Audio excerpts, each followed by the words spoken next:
explain what this is the reason behind why this is so important, okay?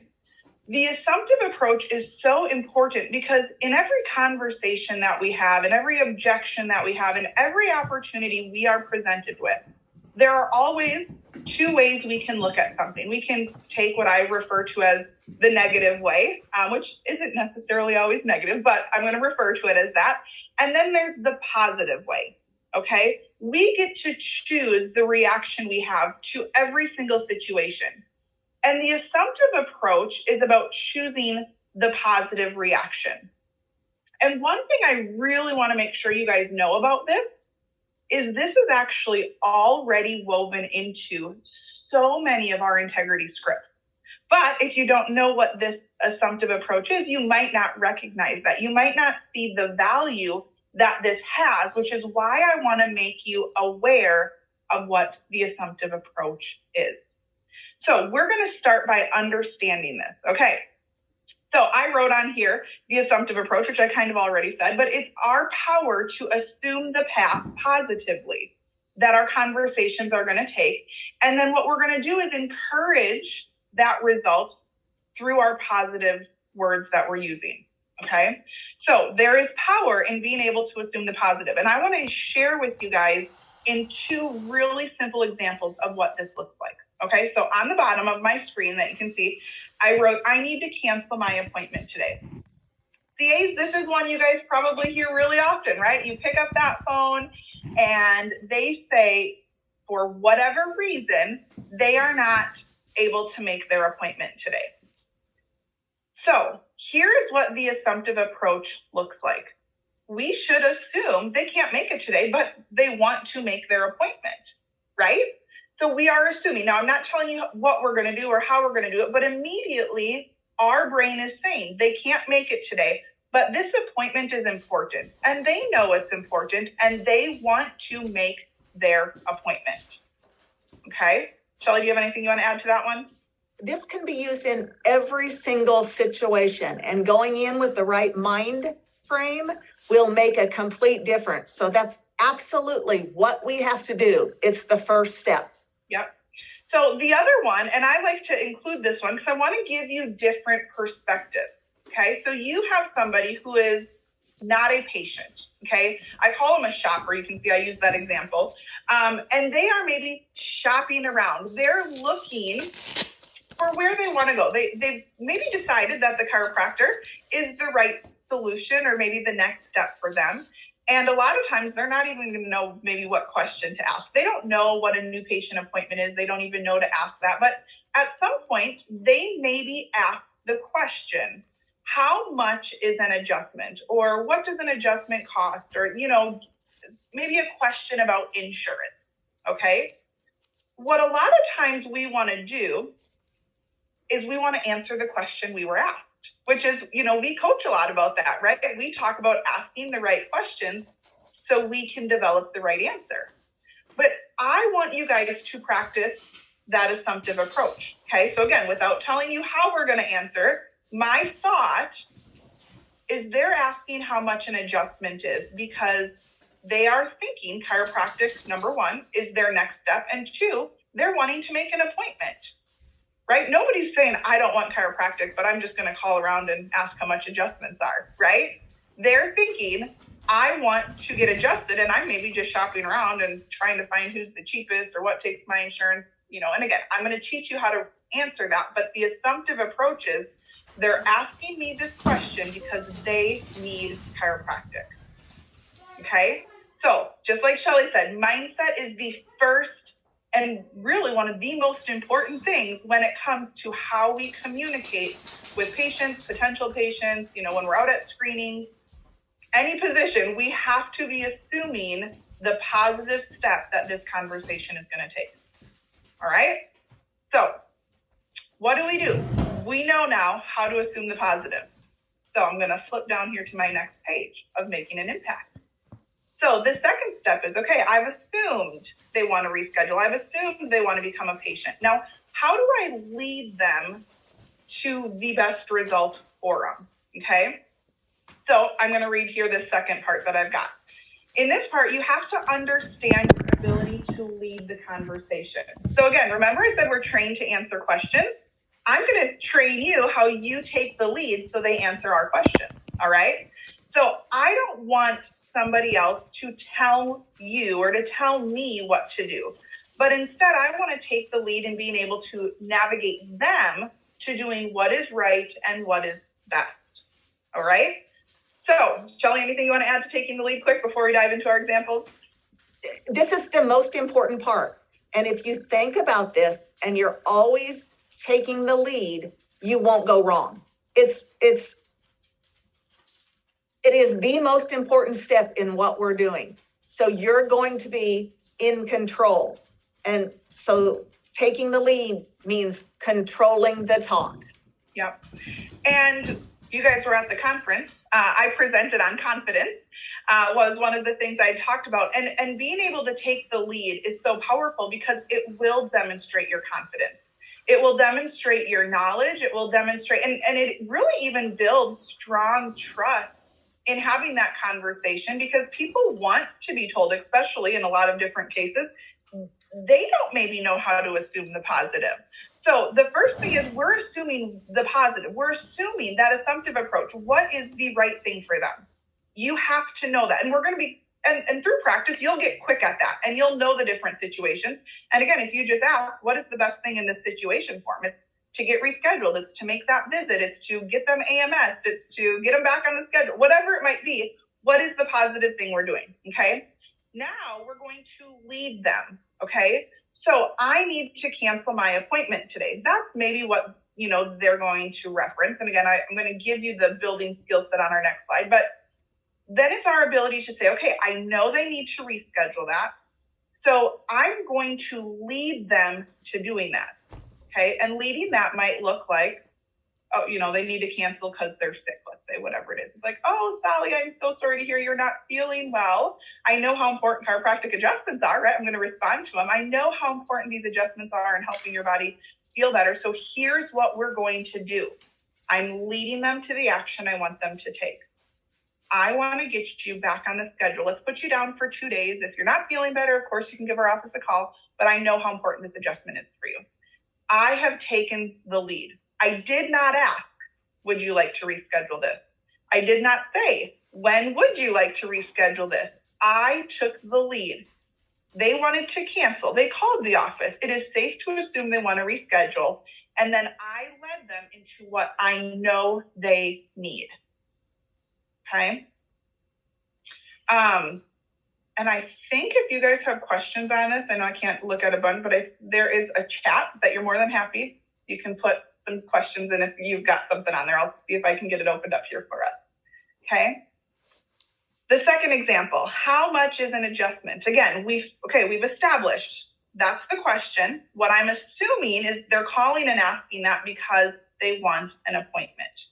So my response should not be an adjustment is $49.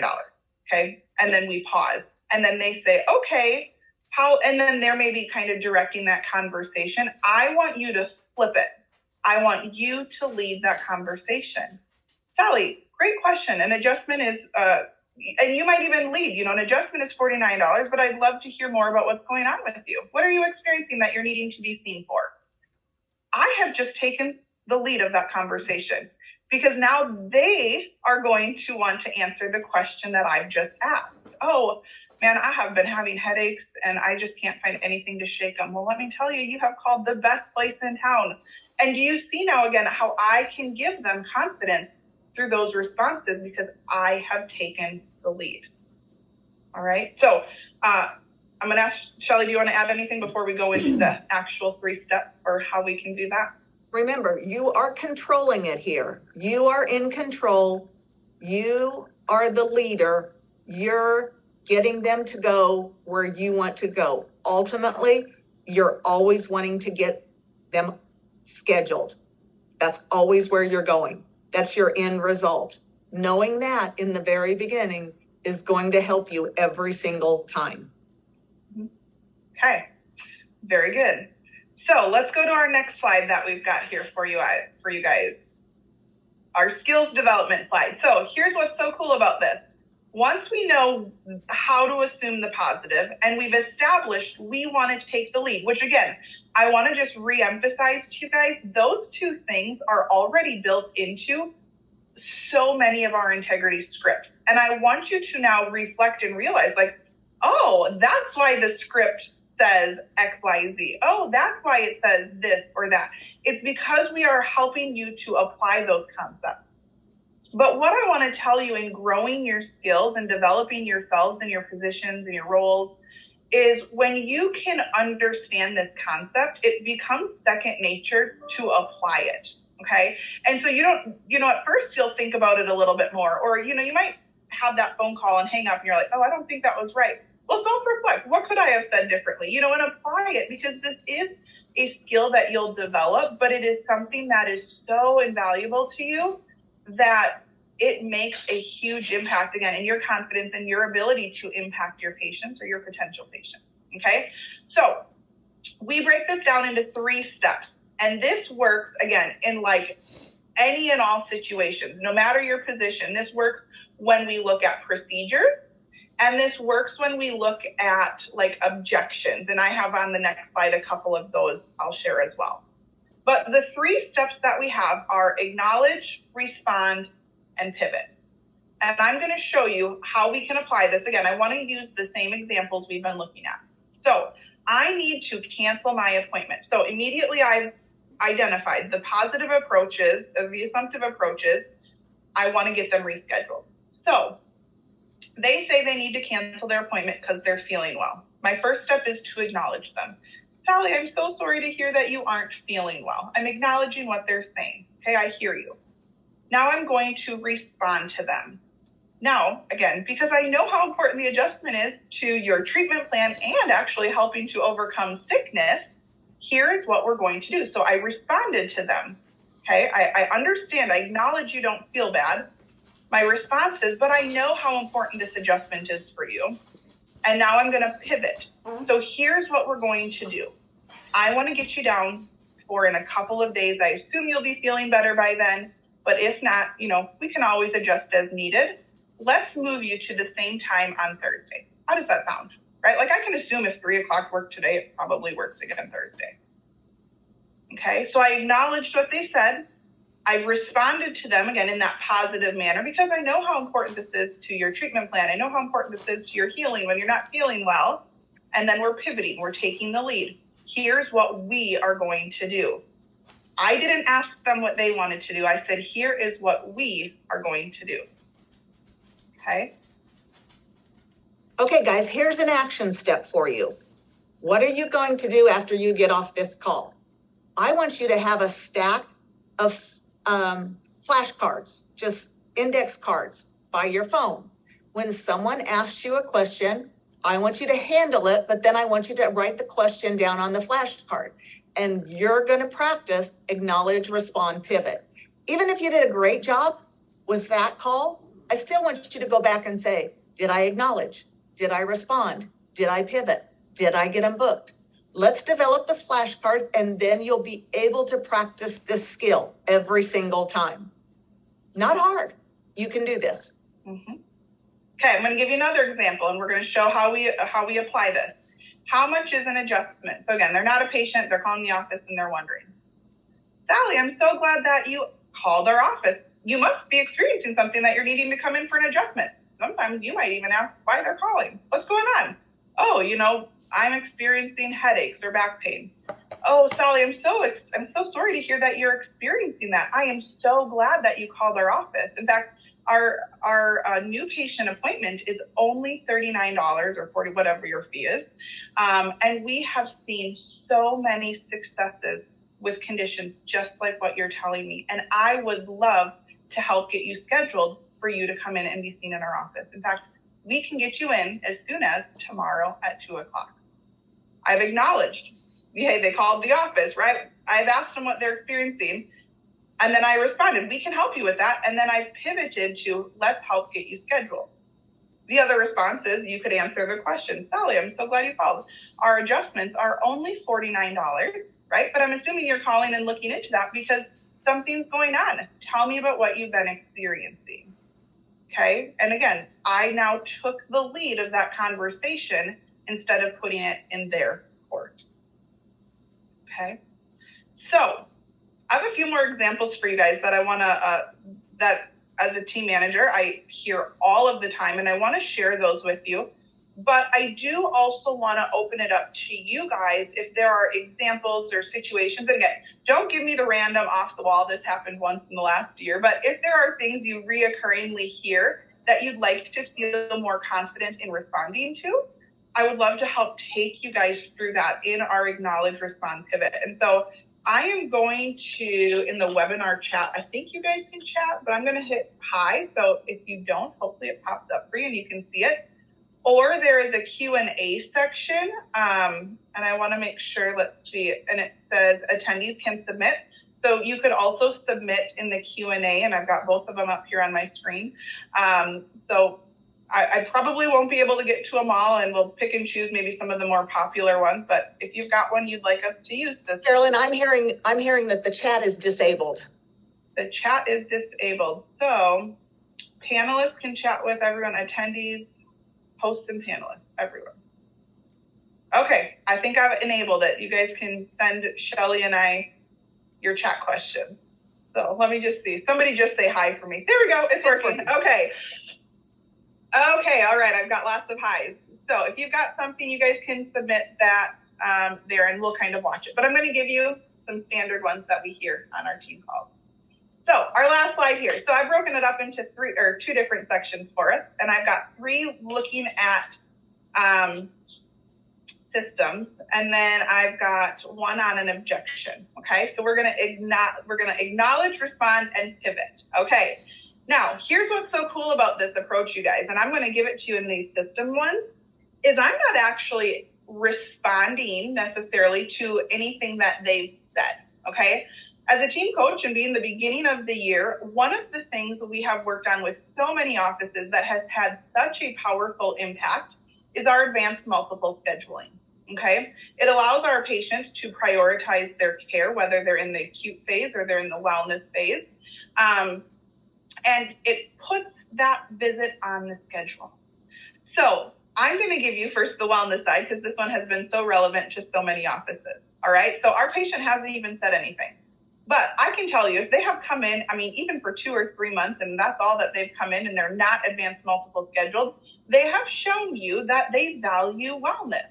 They've come in every month for 3 months, okay? I'll tell you other things I know and how I can apply the assumptive approach. If they typically like to come in on Thursday afternoons, I can assume that Thursday afternoons will continue to work.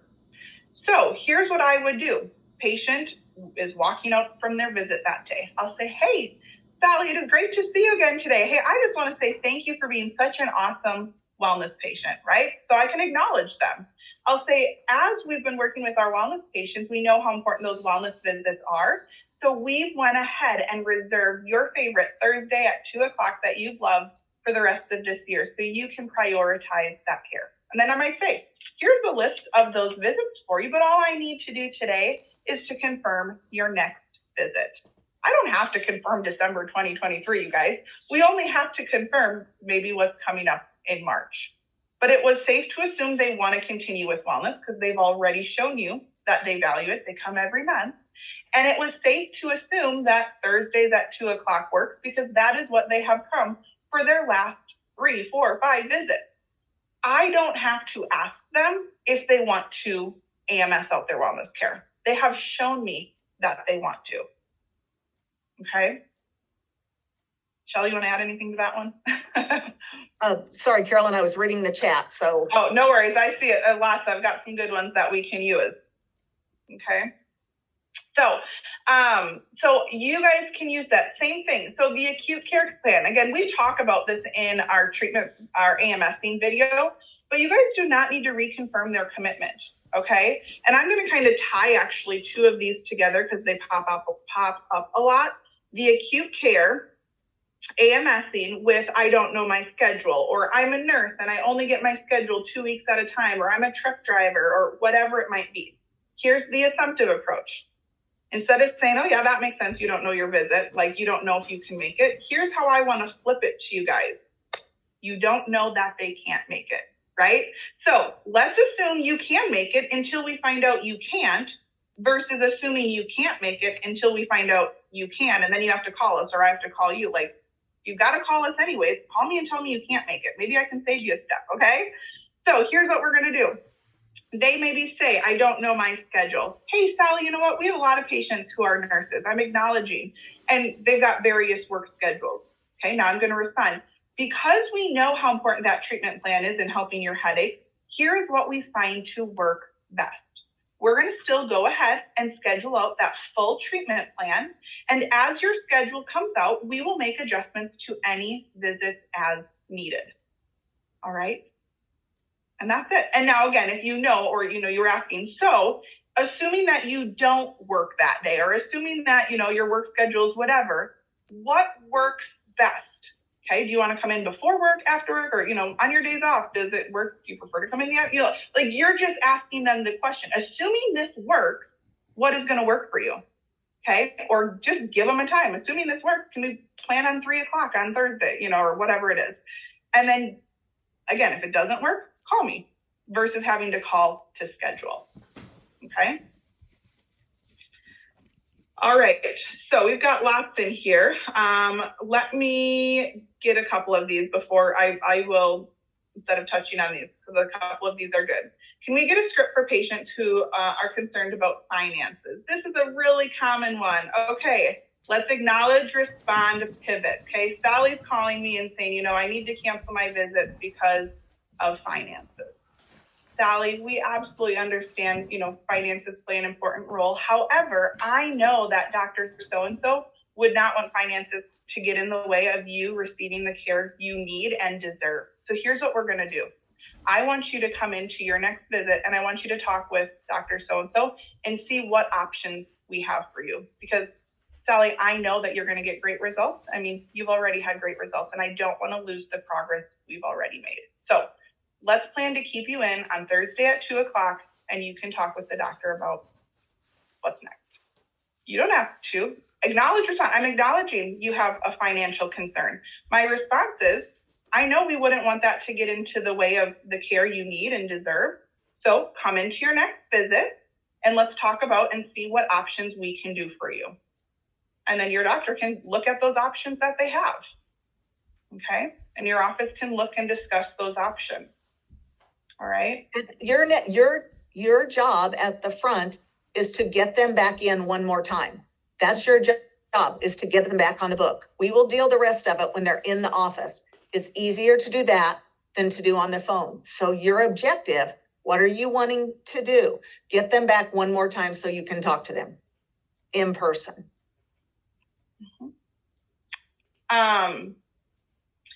There's a couple that it's hard for me because I don't know the context, but one of them is about, I need to check with my primary care physician, or I'm not sure that would be approved, or I see a couple of those. So my acknowledge, respond, pivot. You guys, here's what's so cool. We don't adjust on our first visit. And this is, so if they have concerns regarding, is this okay? Is this not okay? That doesn't have to impact their ability to schedule that new patient appointment.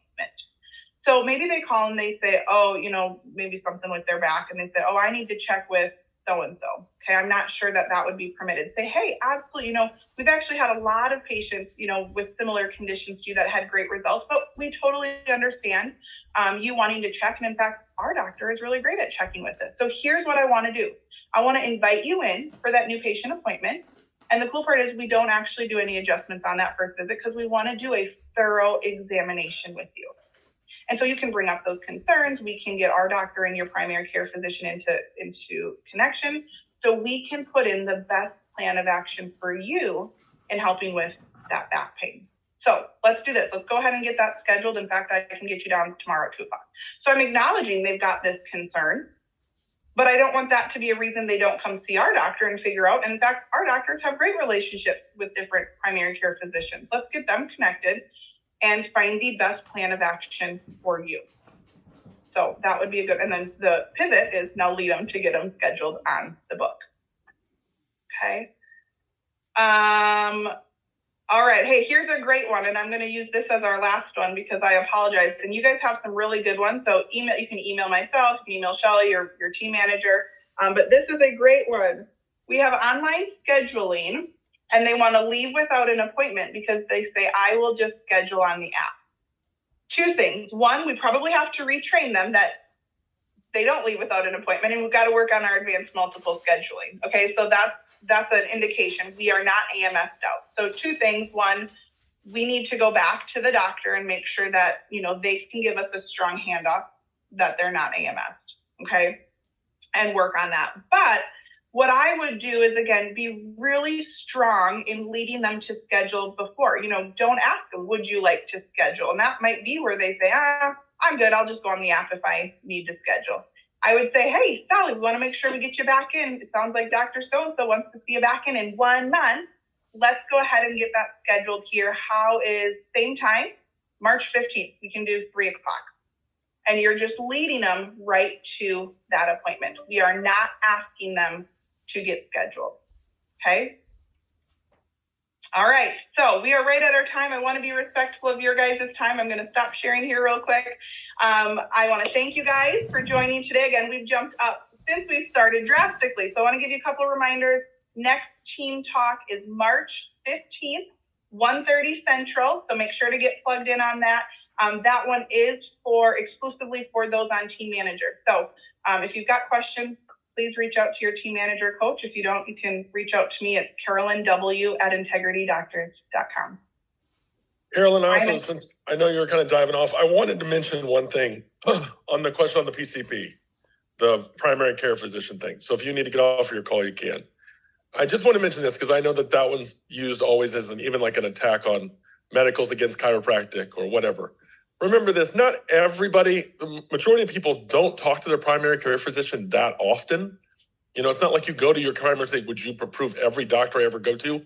More than likely, if they bring this up, something has happened, something that they're nervous about, something, you may have to deep dive that question a little bit. You may have to ask them, why, what's going on? What happened? Is something wrong? Is something bothering you? Is something you're nervous about? Just accepting the question as a now I just need a rebuttal isn't really the end game. The end game is make sure we want to help them and make sure we find out why they're asking or why they would go. Because most people don't just say, well, I'm going to book the doctor visit here, but then I'm also going to go pay for another primary care visit so I can question this doctor about this other doctor. That doesn't typically happen. So just make sure on that one that you deep dive a little bit for more information. You want to make sure we get everything possible. That way we're not just deciding, they don't want to do it or they're just making an excuse. We need to know what they're thinking and how we can direct them in the right direction. That's it. Do you have anything else, Shelly? Yeah. No, thanks for joining us today, guys.